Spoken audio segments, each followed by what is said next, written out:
The Book of Enoch reveals that mothers passed away giving birth to babies so massive they tore through human bodies.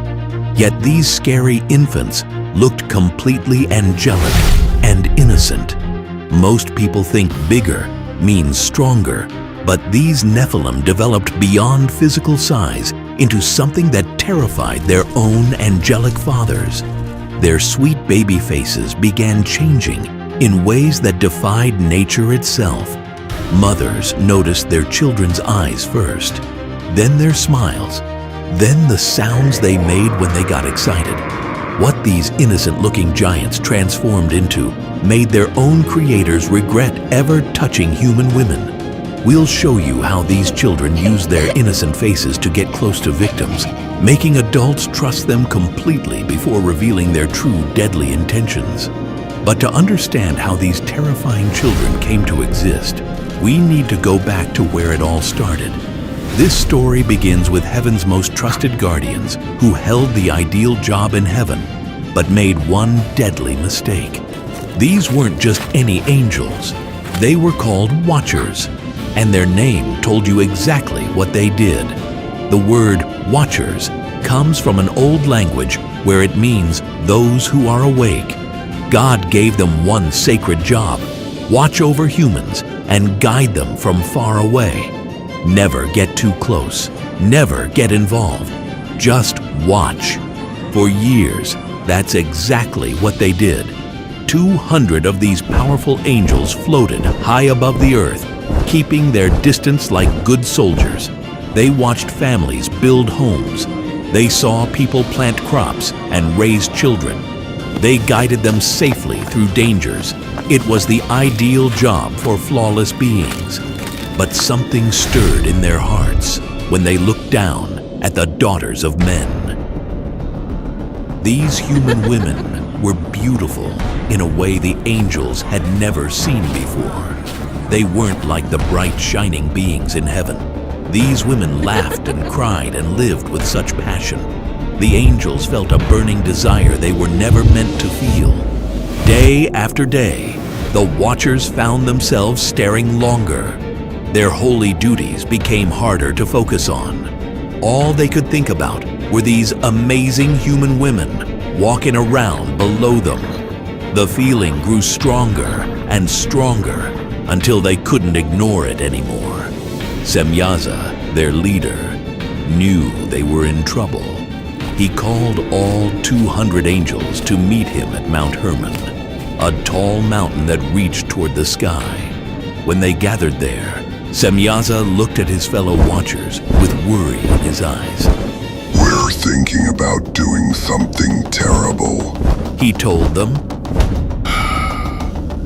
"If we go down to Earth and take human wives, God will punish us forever. But I'm scared to do this alone." The other angels nodded. They were all feeling the same dangerous desire. They knew this would break the biggest rule in heaven. The line between spirit and flesh should never be crossed. However, their want was stronger than their fear. Standing on that mountain, all 200 angels made a terrible promise. They swore an oath to stick together in this cosmic crime. They knew none of them could survive God's anger alone, but maybe together they had a chance. Their divine nature made them impossible for human women to resist. When these shining beings stepped onto Earth, they looked like the most handsome men anyone had ever seen. The women had no idea they were about to mate with beings of pure spirit. Before we reveal what these forbidden unions created, we need to ensure you're ready for this information. We want our audience to be prepared for the shocking truths from the Book of Enoch. Science says, when you are mentally ready to accept new information, only then can you understand it deeply. What's coming next contains some of the most disturbing events in religious history. Comment, "I am ready," if you can handle learning about the terrifying consequences of this cosmic rebellion. These forbidden marriages between angels and humans soon produced children. But these weren't normal children. They were something the world had never seen before, and something that should never have existed.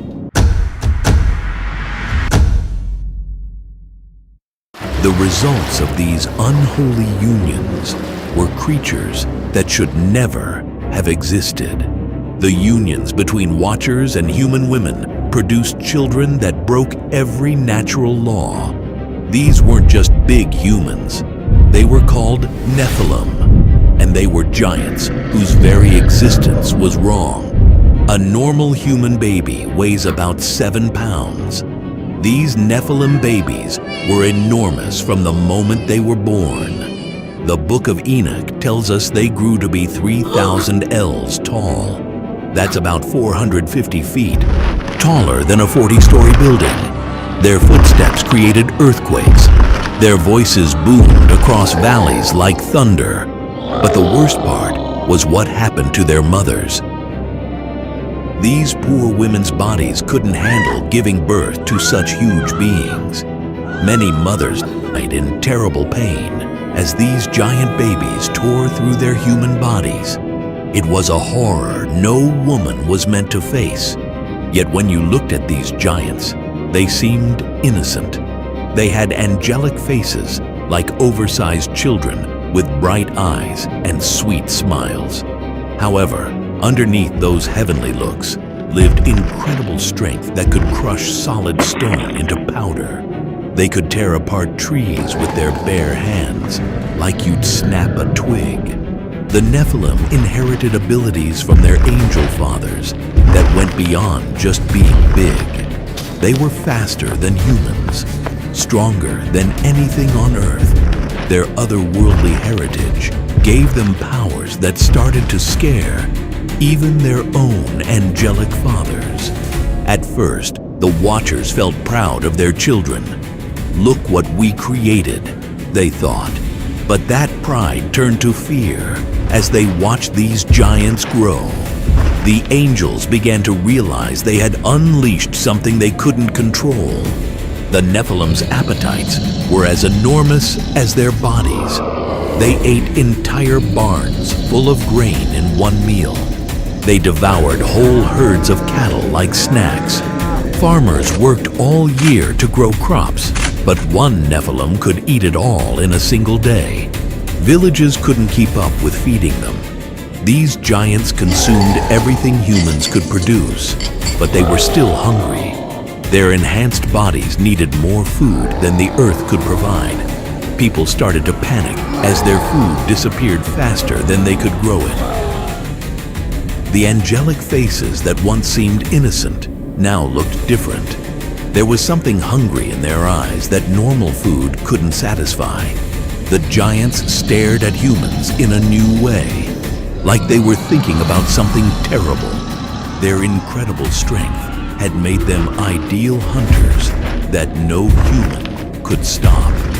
No weapon could hurt them. No hiding place could keep people safe from them. But while these giants terrorized humanity with their strength, their angelic fathers were spreading a different kind of evil, one that would corrupt human hearts and minds forever.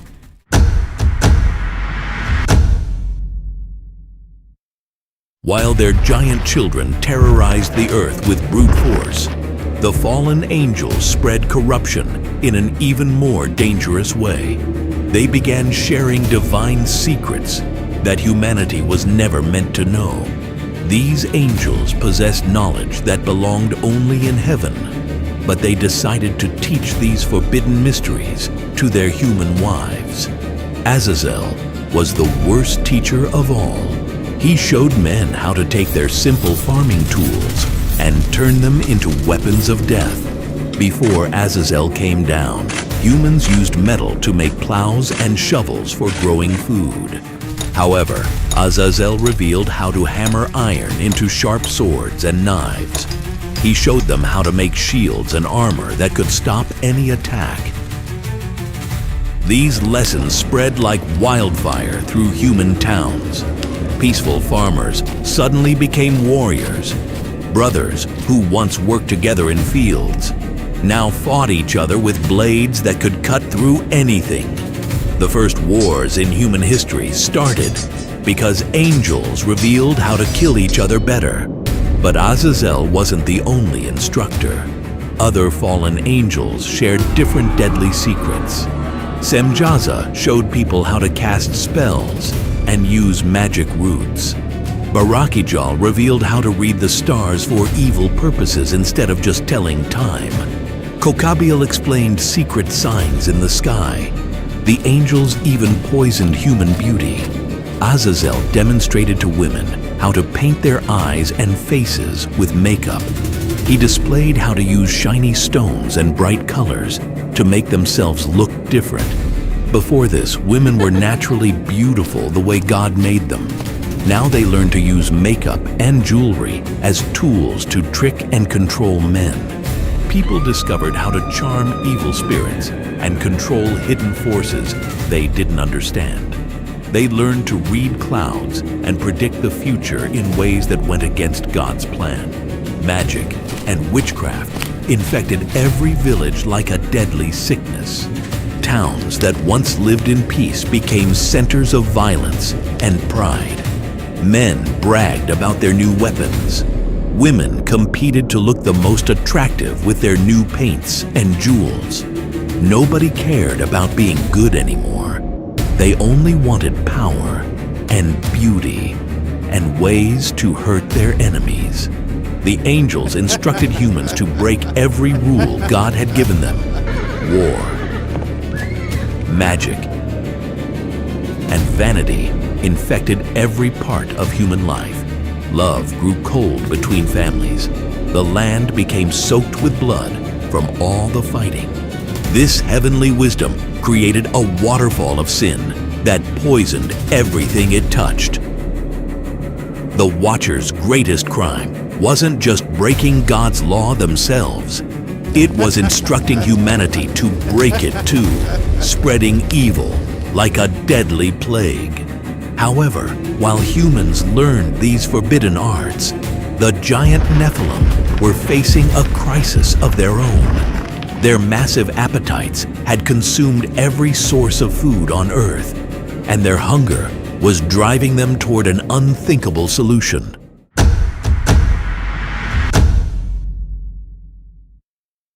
The Nephilim had devoured everything. Every grain store was empty. Every herd of cattle was gone. Every farm had been stripped bare. These giants had consumed every source of food in the known world, but their otherworldly hunger still burned inside them like fire. Their enormous bodies needed more food than the earth could ever produce. Normal meals were like tiny snacks to beings who stood 450 feet tall. They had eaten so much that entire regions became wastelands with nothing left to harvest. Then the first Nephilim made a choice that changed everything. He looked at a human not as family, but as his next meal.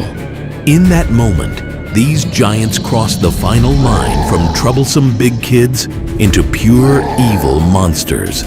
Their angelic faces became masks to trick people. They would smile sweetly and call humans over with voices that sounded kind and gentle. People trusted them because they still looked like innocent children, just really big ones. However, when someone got close enough, the giants would grab them and reveal their true deadly plans. Word spread quickly through human towns that the giants had developed a taste for human flesh. Families packed up everything they owned and ran as fast as they could. But where could they go? These monsters could take giant steps that covered miles. Their thundering footsteps warned everyone that death was coming. The giants became ideal hunters.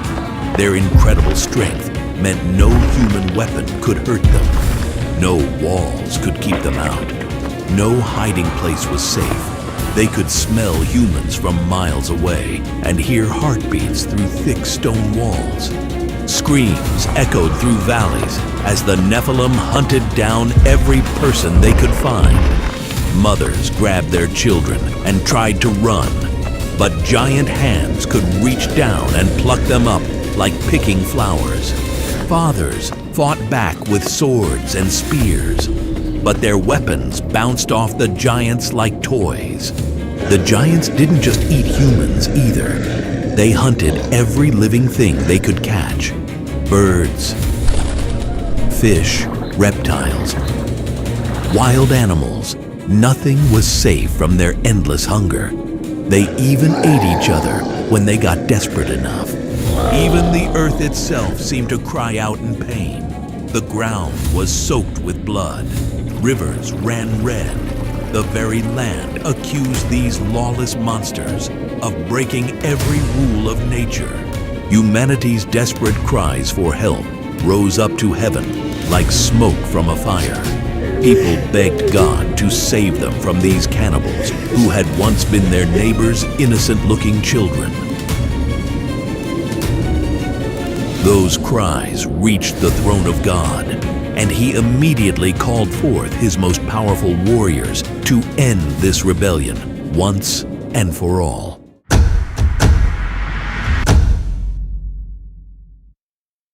God's patience had reached its limit.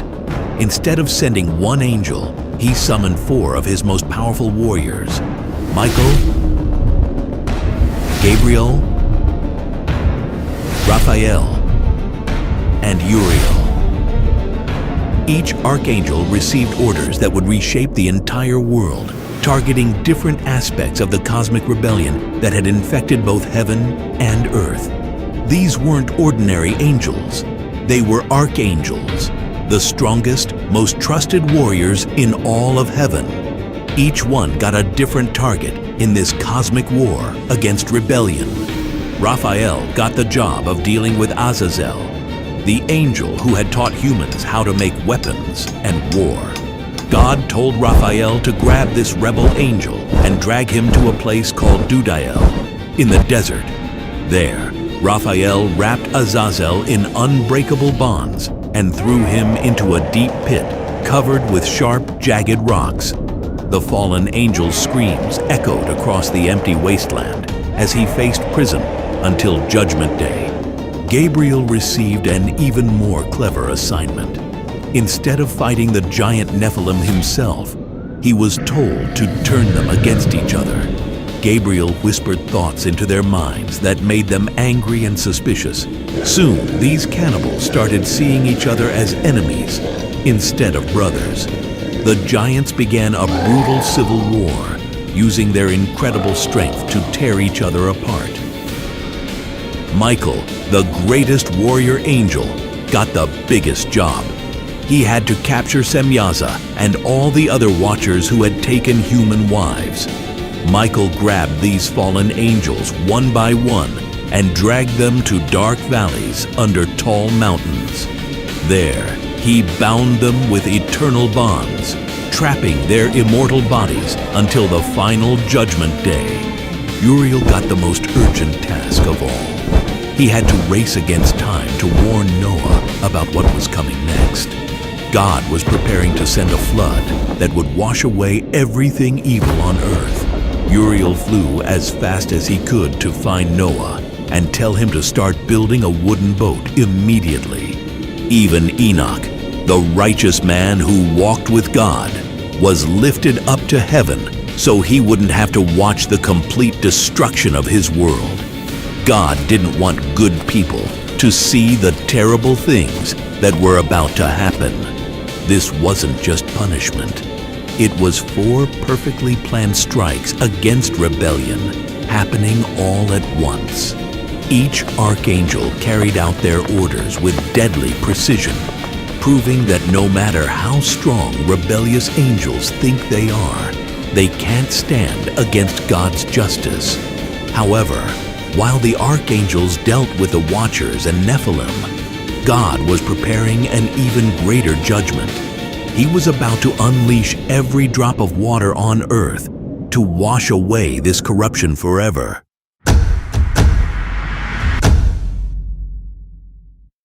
The flood began with a violence that defied nature itself. This wasn't just rain falling from clouds. This was heaven and earth working together to erase every trace of the evil that had infected creation.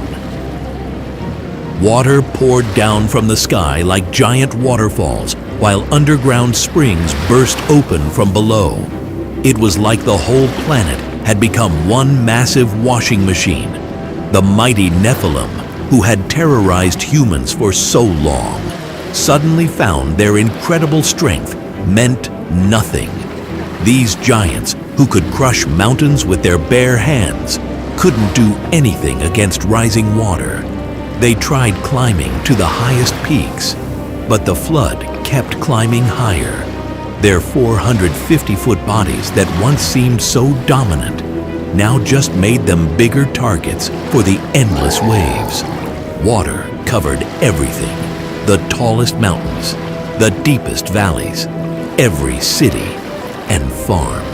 The giants who had eaten humans like snacks were now drowning like everyone else. Their angelic faces that had tricked so many victims disappeared under the dark waters forever. But this flood did more than just kill.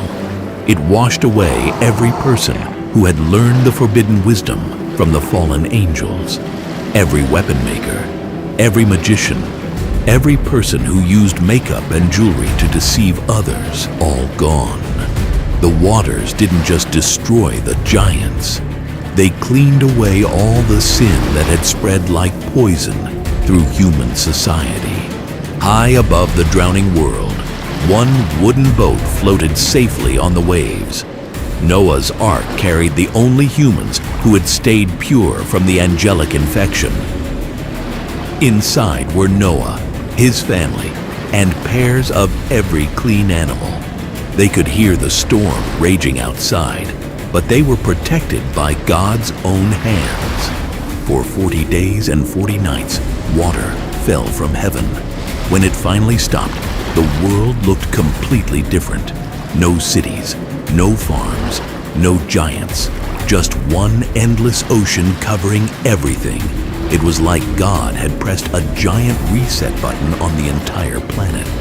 When the waters finally went down, they left behind a world as clean and fresh as the day God first created it. Every trace of the Watchers' rebellion was gone. Every Nephilim was dead. Every bit of unholy knowledge was washed away. But Noah's story was far from over.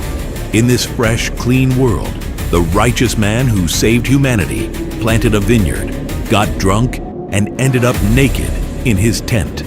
What his son Ham did next sparked a family betrayal so severe that Noah cursed his own grandson.